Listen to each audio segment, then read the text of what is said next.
अस्सलामु अलैकुम नाज़रीन, आप देख रहे हैं अल शरीफ फाउंडेशन न्यूज़।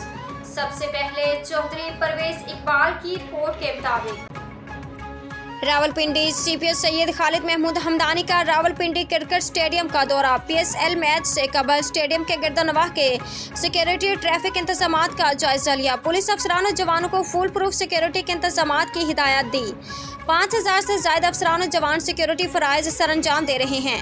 मौसर चेकिंग के जरिए फुल प्रूफ सिक्योरिटी इंतजामात को यकीनी बनाया जाए। सीपीओ सैयद खालिद महमूद हमदानी। तफसीलात के मुताबिक सीपीओ सैयद खालिद महमूद हमदानी ने रावलपिंडी क्रिकेट स्टेडियम का दौरा किया। पीएसएल मैच से कबल स्टेडियम के गिरदनवाह के सिक्योरिटी और ट्रैफिक इंतजामात का जायजा लिया। पुलिस अफसरान और जवानों को फुल प्रूफ सिक्योरिटी के इंतजामात की हिदायत दी। 5000 से ज्यादा अफसरान और जवान सिक्योरिटी फराइज सर अंजाम दे रहे हैं। सीपीओ सैयद खालिद महमूद हमदानी का कहना था कि मौसर चेकिंग के जरिए फुल प्रूफ सिक्योरिटी इंतजामात को यकीनी बनाया जाए। ड्यूटी पर अलर्ट रहते हुए इर्द गिर्द के माहौल और मशकूक अफराद पर कड़ी नजर रखी जाए।